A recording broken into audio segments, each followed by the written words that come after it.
आता कसं झालंय, एका पोरानं म्हातारी समोरचा पेरू चोरला आणि पळायला लागला. त्याला वाटलं म्हातारी अशी माझ्या मागं किती पळणार आहे, पण म्हातारी किर्लोस्कर कंपनीची होती.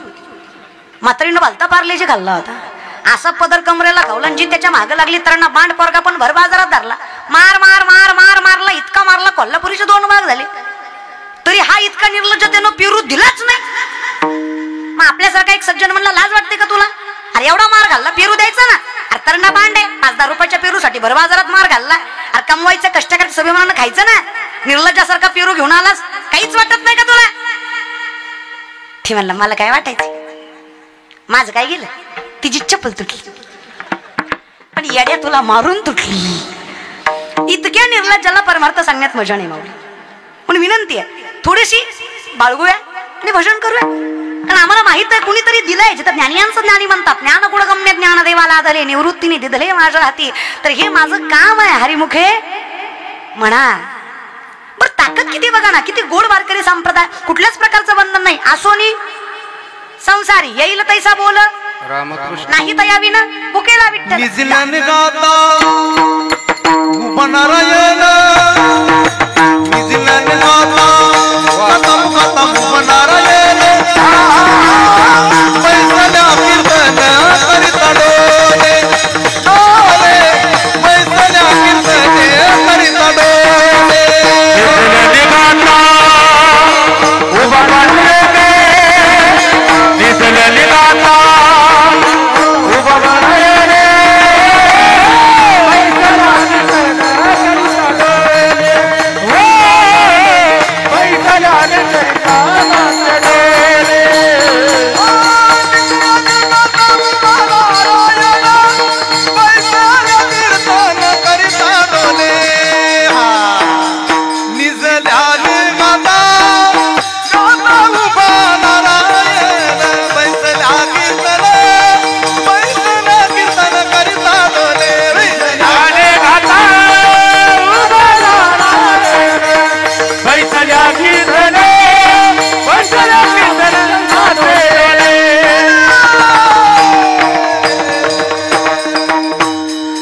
जगाचा मालक साक्षात सामर्थ्याने पाठीशी उभा आहे. मग तुम्ही कीर्तन बसून करा, नाही तो उभं राहून करा. तुम्ही भजन बसून करा, उभं राहून करा, संसारात करा, देवाच्या दारात करा, नाही तर अजून कुठे करा. देवाचं नाव आहे ते कधी पाप देत नाही, कधीच नाही.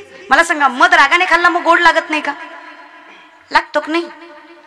तुम्ही मुद्दाम करताय का, काय अंतेश्वरकर मुद्दाम करताय का. मी तुम्हाला प्रेमानं बोलते म्हणून तुम्ही मुद्दाम करताय. तुम्हाला माझी जिरवायची का. माणसं मुद्दाम केल्यावर करायला लागलेत, बोलूनच झाले हो, मुद्दाम करायलेत. काय वाटतं तुम्हाला, हा मला फसवताय. अरे माझं ठरलंय ते ठरलंय, तुमचं गुतलंय. विचार करी जा जरा. तुमचं कसं झालं, एक पोरगा एसटीत चढला, खाली उतरला आणि मोठ्या मोठ्यानं हसायला लागला. शेजारच्यानं सहज विचारला एवढा का हसतो. ती म्हणला कंडक्टरला फसवला. तर म्हणला कस काय, मग म्हणला तिकीट काढलं आणि गेलंच नाही. कळलं त्यालाच कळलं. तुम्ही सगळ्या कंडक्टरच्या बापाचं काय गेलं, इथे कोणाचे काय वागेले, ज्याचे त्याने अनहित केले. स्वतःच हित कळू नाही एवढं तरी माणसं अज्ञानी नसावा. अरे घे जरी नाही काल पुढे दुसरा येईल, घे जरी नाही काल, हे जरी नाही काल बाबा दुसरा येईल, हे जरी नाही काल. सरते बा काळ बांधून येईल, सरते बा काळ बांधून येईल, सरते शेवटी बा. आमचं काय माझा येईल, आमचं काय माझा येईल,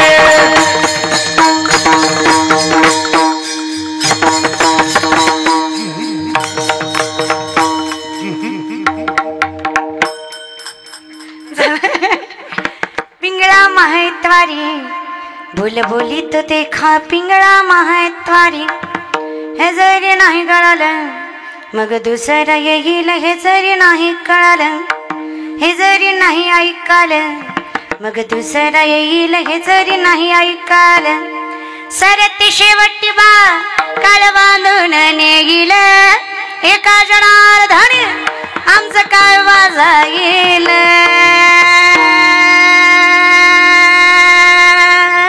पिंगळा महत्वारी बोल बोली तो देखा पिंगळा महत्वारी पिंगळा महत्वारी बोल बोली तो देखा पिंगळा महत्वारी बोल बोलत लेका पिंगळा माघारी पिंगळा माघारी बोली बोलत लेका पिंगळा माघारी हे सत्य आहे. ज्ञानोबाराय म्हटलंय आम्हाला आयुष्यात एवढंच कळलं पांडुरंगा तू गुरुबंधू पिता तू आमची इष्ट देवता तूही सदा रक्षिता आपदी आमोत तूच राखतोस तूच जगवतोस तूच तारतोस रे तूच बोलवतोस तूच हे ताकद लक्षात घ्या. आजकालची पिढी देवाला मानायला नाकारते आणि विनाकारण घाबरते. संत घाबरत नाहीत याचं कारण आहे त्यांचा भगवंतावर विश्वास आहे. ज्या दिवशी मी स्वतःला ओळखेल ना त्या दिवशी मला जगाचा मालक ओळखू येईल. आवडी सामर्थ्याने सांगतात देव ओळखणं म्हणजे काय या ज्ञान भक्ती सहज बघतो एक वटला मज तोची मीही केवळ तुझं श्रुतही आहे. मी ज्ञानी असून भक्तीची सांगड सांगतो याचा अर्थ मी कुठेतरी सामर्थ्याने भक्ती स्वीकारली आहे आणि भक्ती स्वीकारली आहे याचा अर्थ मला आत्मसात झाली आहे. आत्मसात झाल्यावर मला त्याचा अनुभव आलाय. अनुभवावर मी बोलतोय की ज्ञानाला सहज करायची ताकद भक्तीत आहे. जिथे भक्ती ज्ञानाला सहज करते तिथं माणूस ज्ञानी होतो भक्तीच्या सांगडतेने आणि ज्यावेळेस माणूस ज्ञानी होतो त्यावेळेस त्याला कळतं की भक्तीशिवाय ज्ञान अपूर्ण आहे आणि जेव्हा ज्ञानी भक्ती करतो तेव्हा त्याला कळतं की देव कोण आणि जेव्हा देव कळतो तेव्हा त्याला कळतं की मी कोण आहे आणि मी कोणामुळे आहे. मग माऊली सांगतात मी कोण आहे. अवतार पांडुरंग नाव ठेवले ज्ञानी अरती ज्ञान राजा महाकैवल्य तेजा सेवती साधू संत मनोवेदिला मी अवतार त्याचा आहे. आम्हा तया परस्परे एका नामाचीच अंतर आहे. तुझ्यात आणि माझ्यात काय फरक आहे पांडुरंगा नामस्वरूपी फरक आहे. शेवटी देवते संत निमित्त त्या प्रतिमा. मग साक्षात मला सांगा जिथे मी कोणाचा अवतार आहे हे कळेल तो माणूस घाबरेल का. म्हणून सामर्थ्याने लक्षात घ्या वारकरी ज्या दिवशी मृत्यूचं भय वाटणार नाही त्या दिवशी समजायचं संतांची कृपा झाली आणि खरा परमार्थ कळला. कारण मला मृत्यूचंही भय वाटत कारण संप्रदाय सामर्थ्याने सांगतो. वारकरी त्याला म्हणावं ज्याला काळही घाबरवू शकत नाही. कारण माणूस माळ घातली की मरत नाही. नीट ऐका बरं का. माळ घातली की मरत नाही. माळ घातल्यावर मरत नाही म्हणजे मरत नाही असं मरत नाही. मरत नाही म्हणजे मरत नाही असं मरत नाही. कळलं तुम्हाला. आलंय सोपं आहे दादा. मरत नाही म्हणजे मरत नाही असं मरत नाही. अरे माळ घातल्यावर लय मेलेले बघितले दादा मरत. माळ घातल्यावर मरत नाही असं नाही पण माळ घातल्यावर आपत्कालीन मरत नाही इतकी ताकद तर तुळशीच्या माळ्यात आहे. जे नियमाने लिहिलंय तसंच मरणार. धडकला मी आला नाट्याक आला मी आला बीपी वाढला मी आला लय पियाला किडनी खराब झाली मी आला असं. जेव्हा त्याचं नियतकालीन मरण आलंय जे सटवीनं लिहिलंय तेव्हाच तो मरणार. म्हणून अरे खूप आजची पिढी आहे ना तर्क वितर्क लावते. लावा ना बिंदास लावा. ऑक्सिजन देणारी वनस्पती आहे. तुळशीची माळ गळ्यात असेल तिचं पाणी अंगावर पडलं तर संसर्गजन्य रोग कधी होत नाही. ताकद लक्षात घ्या. कपाळाला गंध का लावावा. इथे चेतनाशक्ती असते. ही चेतनाशक्ती या बोटाने जर कधी गंध लावलात आपण जे रोजचं चंदन लावतो त्या चंदनामध्ये ताकद आहे. महाराज जर कपाळाला गंध लावला बुक्का लावला चंदन लावलं कुंकू लावला अष्टगंध लावला गुलाल लावला वडणारा लावला काही लावला इथून इथे स्पर्श झाला की माणसाची पॉझिटिव्हिटी वाढवते सकारात्मक भावना वाढते. कारण हिची नस इथपर्यंत डायरेक्ट तुम्ही रील्स मध्ये पाहिलं असेल याची नस इथं जाते महाराज. त्याच्यामुळे माणसाचे जे हार्ट बीट्स आहेत ते चांगले राहतात. हे सगळं शास्त्र आहे बरं का. शरीरामध्ये 72,000 नाड्या असतात, 24 नाड्या प्रधान असतात, 3 नाड्या प्राणवाहक असतात. इडा, पिंगला, सुषुम्ना यातनं माणसाचा प्राणवायू वाहतो. पूरक, रेचक, कुंभक श्वसनाचे 3 प्रकार. याच्यावर ज्याचं अधिराज्य आहे 3.5 वेडेगाव असली कुंडलिनी शक्ती बेंबीच्या देठापासून शरीरशस्त्राचं भेदन करत ब्रह्मरंध्रात जाऊन मिळते. त्यावेळेस माणसाला समाधी लावायची ताकद होते. माझे माऊली आजही जिवंत आहे हे आम्ही सामर्थ्याने प्रूफ करू शकतो, कारण त्यांच्याकडे शक्ती जागृत करायची ताकद होती. ते योगी होते, ते योगियांचे योगी होते, त्यांना समाधी लावता येत होती. आज 750 वर्ष झाले माझे माऊली समाधी घेऊन, पण आजही माझे ज्ञानोबाराय जिवंत आहेत ही ताकद त्यांच्या साधनेत आहे. 16 वर्षाचं लेकरू जर विश्व माऊली होत आहे तर त्यात ताकद असेल की नाही? ज्यांचं कुळ वेद पठन करणारा आहे, ज्यांच्या बापाने शास्त्राशिवाय कधी काही वागले नाही, ज्याच्या माईने कधीच आयुष्यात परमार्थाशिवाय काही केलं नाही, त्या विठ्ठलपंत कुलकर्णीचं आणि रुक्मिणी विठ्ठलपंत कुलकर्णीचं लेकरू ज्ञानोबायच असणार आहे. मायबाप विचार करा ना, ताकद लक्षात घ्या. एका लेकराची आई व्हायला 18 वर्ष पूर्ण लागतात, बरोबर माय? अंतेश्वरच्या माय मावल्या हे तुम्ही तरी बोला ग. तुमच्या गावाशेजारी नदी आहे का? नागनाथ महाराज नदी आहे का? आहे का? गोदावरी का? वा आहे का? पाणी आहे का गोदावरीला? आहे का? मरणीत का आहे का? टाका मला नेऊन. तवरी खुश होतेली असं वाटणं झालंय महाराज. काय महाराज कैलास महाराज उगाच येऊन करायला निस्ती मळ्याला बसली ती. हो नाही मुद्दाम करते ती. लईच अवघड आहे रे. तुमचं कसं झालंय? 25-30 हजार लोकांची पंगत एका पट्ट्यानं घातली. म्हणलं काय दानशूर व्यक्तिमत्व, काय मन मोठं, काय विशाल हृदय. 30,000 लोक खाऊ घातली. 30,000. शेजारचा म्हणला ताई लय नका वरडू, त्यानं काय चांगल्या मनानं खाऊ नाही घातली. म्हणलं मग कशामुळे खाऊ घातली? ती मला इलेक्शन जवळ आलंय म्हणून गुतिवल्या ती. असला परमार्थ याला का तुमचा? अरे म्हणलं जाऊ दे, खाऊ घातली हे महत्वाचं आहे. पण खाऊ घातली यात काय नवलंय? प्रत्येकाला गण लावते मग जीव घालतंय. मी काय म्हणलं?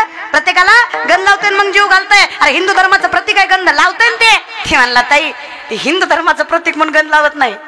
एकदा जेवल्याला कळावं ती पुन्हा बसून म्हणून गण लावतोय.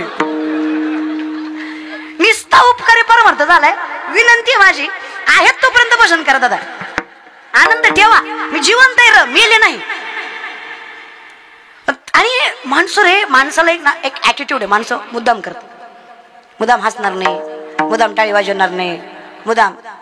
एक बघ आयुष्यात आहे ना, ज्ञान थोडं कमी जास्त असेल तरी चालेल. वारकरी संप्रदायात मी नाही म्हणत बरं का, संत सांगतात ज्ञान थोडं कमी जास्त असेल तरी चालेल, पण ज्याच्याकडे नम्रता आहे, जगाचा मालक सामर्थ्याने त्याच्यामध्ये वास्तव्य करतोय हे विश्वासाने व्यासपीठावर सांगतो. नम्रता.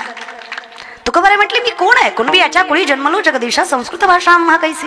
ताकद नाही रे एवढी आमची गाथा वगैरे सामर्थ्याने उभा करायची. पण मला कसं काय मिळालं? तुका म्हणे माझं बोलविता देवा, आपुलिया बळे नाही मी बोलत असं का कृपावंत वाचा त्याची. बोलत शिवा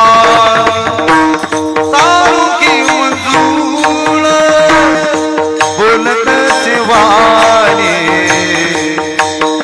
कमी दादनी वेगळाची, कवी दादनी वेगळाचे सारुकी बोलत शिवानी सारुकी मंजूर बोलत शिवानी शिकवी दादनी वेगळाची, शिकवी दादनी वेगळाची. साळुंगी मंजुळ बोलत असे वाणी, शिकविता आणि वेगळाची. हे जे काही चाललंय ना तेव्हा मीराप की कृपा से सब काम हो रहा है, करते हो तुम कन्हैया मेरा नाम हो रहा है, करते हो तुम कन्हैया मेरा नाम हो रहा है, मेरा आपकी कृपा से सब काम हो रहा है, मेरा आपकी आवाज थोडासा मोकळा द्या. कृपा से सब काम हो रहा, सब काम हो रहा. काय करतो देवा? नामस्वरूपी आहे रे, पण ताकद किती दिली जग मानतं रे. लोकांना हे कलियुग येतात आहे. इथे 4 माणसं एकच खोटं बोलली की खोटं सुद्धा खरं होतं. खरं आहे की नाही? याला चाणक्य नीती म्हणायचं. 4 माणसं एकच खोटं बोलली की खोटं सुद्धा खरं होतं. देवाचं सुद्धा तसंच झालंय जगात. ज्या देवाला प्रचार जास्त आहे त्या देवाला गर्दी जास्त. जिकडे प्रचार कमी तिकडं गर्दी कमी. म्हणजे मला माऊली म्हणतात आम्ही त्या 4तले नाहीये. महाराज म्हणतात आम्ही त्या 4तले नाही. आमच्यासाठी सत्य तू सत्य तू सत्य तू विठ्ठला. जगात दुसरं काही सत्यच आम्हाला कळत नाहीये. कारण जाणीव आहे ना, ही ताकद जर तुझ्यामुळे मिळाली आहे, हे सामर्थ्य जर तुझ्यामुळे मिळालंय. अहम वैश्वानरो भूत्वा प्राणिनाम देहमाश्रित प्राणापान समायुक्त पच्चमिन्नम चतुर्विधम. चालवणारा, बोलवणारा, दाखवणारा, जगवणारा हे सगळं तर सोडा, सूक्ष्मता लक्षात घ्या. अन्न पचवणारा सुद्धा विठ्ठल आहे. अहम वैश्वानरो भूत्वा. जठरामध्ये आगळी म्हणून वास करतो तो माझा जगदीश्वर, तो माझा विश्वेश्वर, तो माझा कृष्ण, तो माझा राम, तो माझा विठ्ठल. हे सगळं एकच आहे बरं. हे प्रथम लक्षात घ्या. ना कृष्ण वेगळा, ना राम वेगळा, ना विठ्ठल वेगळा, ना शिव वेगळा, ना खंडोबा वेगळा, ना ज्योतिबा वेगळा, ना आई भवानी वेगळी. एका नामाचीच अंतरे. हरिहरा नाही भेद